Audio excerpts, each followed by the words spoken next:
नमस्कार साथियों, स्वागत है आपका सिविल लक्ष्य अकेडमी के Chhattisgarh daily current affairs program में। छत्तीसगढ़ में कितनी वंदे भारत ट्रेनें चलेंगी? तो इसका सही जवाब है दो। तो छत्तीसगढ़ में दो वंदे भारत ट्रेनें चलाई जाएंगी। पहली ट्रेन जो है वो बिलासपुर से दिल्ली तक चलाई जाएगी, जो कि अभी हमारी ट्रेन जो चलती संपर्क क्रांति उसी रूट पे चलाई जाएगी। ठीक है। जबकि दूसरी ट्रेन जो है वो रायपुर से झारसुगड़ा के लिए चलाई जानी है। अच्छा, इन ट्रेनों के चलने से क्या फ़ायदा होगा? तो ये ट्रेनें जो हैं वो हाई स्पीड ट्रेनें हैं, सेमी हाई स्पीड ट्रेनें। तो इससे जो भी सफ़र है हमारा वो कम हो जाएगा। जैसे कि अभी रायपुर तक का सफ़र आधा 18 घंटे तक का होता है, वो 12 घंटे का हो जाएगा, है ना, 14 घंटे का हो जाएगा। इस तरीके से जो समय है उस पर की बचत होगी। ठीक है। नेक्स्ट क्वेश्चन है, कांग्रेस के राष्ट्रीय अध्यक्ष कौन बने हैं? तो कांग्रेस के राष्ट्रीय अध्यक्ष अब मल्लिकार्जुन खड़गे बने हैं। ठीक है। तो कांग्रेस में चुनाव हुआ, जिसमें से लगभग 9,000 वोटों में से 8,000 से अधिक वोट मल्लिकार्जुन खड़गे को मिला है, क्योंकि माना जा रहा है ये गांधी परिवार से संबंधित थे, यानी उनका समर्थन इनको प्राप्त था।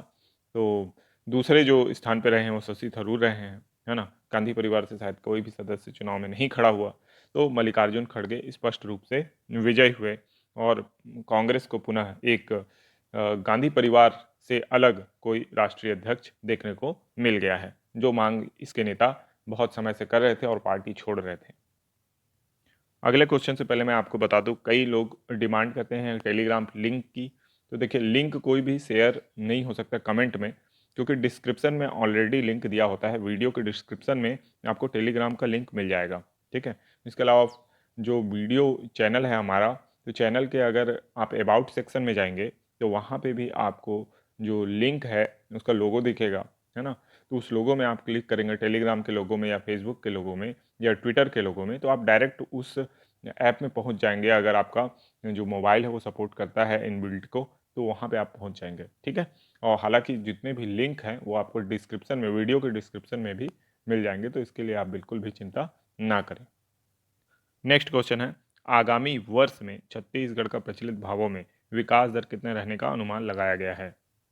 तो इसका सही जवाब है 13.60%। ठीक है। तो प्रचलित भावों में जो जीएसडीपी विकास दर का अनुमान है वो 13.60% है, और ये 4,61,00,000 रुपए से बढ़ेगा ऐसा माना जा रहा है। इतना रहेगा जीएसडीपी का आकार। उसके अलावा 2021-22 में जो रिपोर्ट आएगी उसके लिए जो अनुमानित विकास दर है स्थिर भावों में वो 11.54% होना अनुमानित है। ठीक है। और ये 2,78,496 करोड़ रुपए अनुमानित है। तो इन दोनों ही तथ्यों को आपको बहुत अच्छे से याद रखना है। नेक्स्ट क्वेश्चन है, हाल ही में किस ब्रिटिश प्रधानमंत्री को मात्र 45 दिन में ही इस्तीफा देना पड़ा? तो इसका सही जवाब है लिज ट्रस। ठीक है। तो लिज ट्रस जो कि अभी हाल ही में ब्रिटिश प्रधानमंत्री बनी थी, जिनके ऊपर यह आरोप लगा कि इनकी आर्थिक नीतियों के कारण ब्रिटिश अर्थव्यवस्था जो है वो तबाह हो सकती है, और ब्रिटिश पाउंड जो है वो डॉलर के मुकाबले भी काफ़ी कमज़ोर होता जा रहा था। ठीक है। तो इनके हटते ही जो पाउंड है उसमें थोड़ी सी मजबूती आ गई है, और निश्चित तौर पे ब्रिटिश प्रधानमंत्री के तौर पे इनका कार्यकाल बहुत छोटा रहा, और ब्रिटेन को अभी कोई सही नेता नहीं मिल पा रहा है। माना जा रहा है कि नेक्स्ट जो ब्रिटिश प्रधानमंत्री हो सकते हैं वो ऋषि सोनाक हो सकते हैं। तो ऋषि सोनाक जो हैं निश्चित तौर पे एक इकोनॉमिस्ट हैं, तो कुछ ना कुछ बेहतर करके दिखा सकते हैं वो ब्रिटेन के लिए। लेकिन ऑलरेडी ब्रिटेन की अर्थव्यवस्था को इन प्रधानमंत्रियों ने बहुत ज़्यादा नुकसान पहुंचा दिया है। तो देखते हैं ऋषि सोनाक इसको कैसे संभाल पाते हैं और क्या वो ब्रिटिश प्रधानमंत्री बन पाते हैं। ठीक है। और लिज ट्रस ने भारत के साथ जो रिश्ते ब्रिटेन के थे इसको भी काफ़ी हद तक पीछे ढकेल दिया है, और फ्री ट्रेड एग्रीमेंट भी हमारा ब्रिटेन के साथ होने वाला था, जो अभी लेट हो चुका है। ठीक है। नेक्स्ट क्वेश्चन है, छत्तीसगढ़ के गौठानों में कितनी सामुदायिक बाड़ियाँ बनाई गई हैं? यहाँ पे बढ़िया हो गया है तो इसको आप करेक्ट कर लीजिएगा, बाड़ियाँ हैं। ठीक है। तो इसका सही जवाब है 990 बाड़ियाँ। ठीक है। तो इसको भी याद रखना है आपको कि जो बाड़ियाँ हैं वो 990 बनाई गई हैं। ठीक है। और आपको पता है लगभग प्रत्येक ग्राम में जो गौठान बना दिए गए हैं, है ना। और गौठानों का उपयोग कितना हो रहा है ये तो आप सब बता ही सकते हैं कमेंट बॉक्स में, कि कितना ज़्यादा गौठानों का उपयोग हो रहा है या कितना कम हो रहा है। लेकिन ये जो बाड़ियाँ हैं, ये सामुदायिक बाड़ियाँ हैं और काफ़ी सारे पैसे इसमें भी लगा दिए गए हैं। ठीक है। नेक्स्ट क्वेश्चन है, नीति आयोग की रिपोर्ट में ओवरऑल परफॉर्मेंस इंडेक्स में कौन सा आकांक्षी जिला छत्तीसगढ़ से शामिल है? तो नारायणपुर, बीजापुर, कोंडागांव या दंतेवाड़ा? इसका जवाब हमने पहले दिया है और ये आपका होमवर्क प्रश्न है। तो अगर आप पिछले वीडियोस ध्यान से देखे होंगे तो इसका जवाब आप आसानी से दे सकते हैं। पूरी चीज़ें आप लिखिएगा कमेंट बॉक्स में, डिटेल में लिखिएगा। बहुत से लोग डिटेल में पूरा कमेंट लिखते हैं, बहुत ही अच्छा लगता है कि आप जो मेरी बातें हैं उसका रिस्पॉन्स करते हैं। और जब भी मेरे से कोई गलती होती है वीडियो में तो वो भी आप बेझिझक कमेंट में बताते हैं और उसे सुधारने का मैं प्रयास भी करता हूँ। ठीक है, तो ये जो आपकी पॉजिटिवनेस है वो मुझ तक ज़रूर पहुँचती है। तो अब चलते हैं रिवीजन प्रश्नों की ओर। प्रदेश का पहला सौर ऊर्जा शिक्षा पार्क कहाँ बनाया जा रहा है?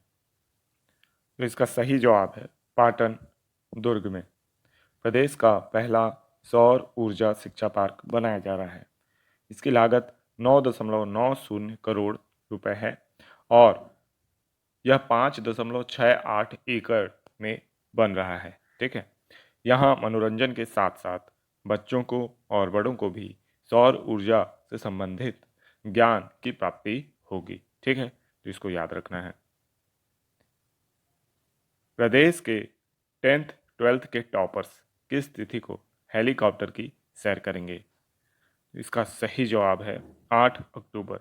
तो प्रदेश के 10th 12th के टॉपर्स 8 अक्टूबर को हेलीकॉप्टर की सैर कर चुके हैं। ठीक है, तो इसको याद रखना है। ये राज्य सरकार का एक नया इनिशिएटिव है जिससे बच्चों को अच्छी पढ़ाई के लिए प्रोत्साहित किया जा सके और उनकी जो इच्छाएं होती हैं, है ना, हेलीकॉप्टर में बैठने की, वो भी इससे पूरी होंगी। नेक्स्ट क्वेश्चन है, बस्तर कनेक्ट के तहत कितने गांवों को फ्री वाईफाई सुविधा प्रदान की जाएगी? इसका सही जवाब है 108 गांवों को। तो बस्तर कनेक्ट एक महत्वाकांक्षी परियोजना है जिसके तहत बस्तर को डिजिटल बस्तर बनाने की योजना है और इसके तहत 108 गांवों को 10 Mbps की गति, जो कि तीव्र गति है, से जोड़ने की कोशिश है और यहाँ फ्री वाईफाई सेवा उपलब्ध कराई जाएगी। हाल ही में इमली प्रोसेसिंग यूनिट की शुरुआत कहाँ की गई है? इसका सही जवाब है धुरागांव, बस्तर। ठीक है, तो ऐसा अगर क्वेश्चन आए तो आपको पता है कि सर्वाधिक इमली जगदलपुर के पास ही होती है, तो निश्चित तौर पे बस्तर का ही कोई स्थान होगा जहाँ पे इमली प्रोसेसिंग यूनिट सक्सेसफुल रहेगी। ठीक है, तो धुरागांव, बस्तर में इमली प्रोसेसिंग यूनिट की शुरुआत की गई है। ठीक है, तो शुभारंभ इसका मुख्यमंत्री श्री भूपेश बघेल जी के द्वारा किया गया है। नेक्स्ट क्वेश्चन है, अगले वर्ष के लिए विश्व बैंक ने भारत की जीडीपी दर अनुमान को घटाकर कितना कर दिया है?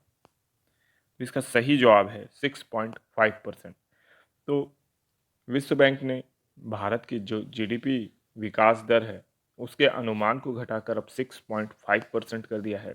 कारण है यूक्रेन रसिया विवाद, तेल की बढ़ती कीमतें और अस्थिरता, अनसर्टेनिटी। ठीक है, इसके कारण जो विश्व बैंक ने बताया है कि भारत की जो विकास दर पहले मिलने वाली थी वो अब नहीं मिलेगी। कारण यह है कि निवेश भी प्रभावित हुआ है इससे। तेल की कीमतों के कारण जो उद्योग व्यापार हैं उनके प्रॉफिट पे निगेटिव इम्पैक्ट आया है और जो आम जनजीवन है उसको भी इससे भारी क्षति पहुंची है। ठीक है, तो ये भी आपको याद रखना है। नोबेल शांति पुरस्कार 2022 किसे प्राप्त हुआ है? तो इसका सही जवाब है उपरोक्त सभी। एलिस बेलियास्के, जो कि बेलारूस के हैं, इनको नोबेल शांति पुरस्कार दिया गया है। वहाँ के लोकतांत्रिक समर्थक नेता हैं और बेलारूस में इस समय थोड़ा तानाशाही जैसी प्रकृति के शासक हैं। इसके अलावा दो अन्य संगठन हैं, Russian human rights organisation Memorial और Ukrainian human rights organisation centre. ठीक है, तो इन दोनों को ही क्या मिला है? नोबेल शांति पुरस्कार मिला है युद्ध काल में बेहतर यानी सुविधा प्रदान करने के लिए, ह्यूमन राइट्स की रक्षा के लिए। तो इन दोनों को ही नोबेल पुरस्कार मिला है। इस आधार पे उपरोक्त सभी इसका उत्तर होगा। नेक्स्ट क्वेश्चन है, साहित्य का नोबेल पुरस्कार 2022 किसे प्राप्त हुआ है? तो इसका सही जवाब है एनी एनाक्स। तो एनी एनाक्स को 2022 का साहित्य का नोबेल पुरस्कार प्रदान किया गया है। इन्होंने बहुत सी किताबें लिखी हैं जो कि ह्यूमन राइट्स और अच्छी बातों को बल देती हैं।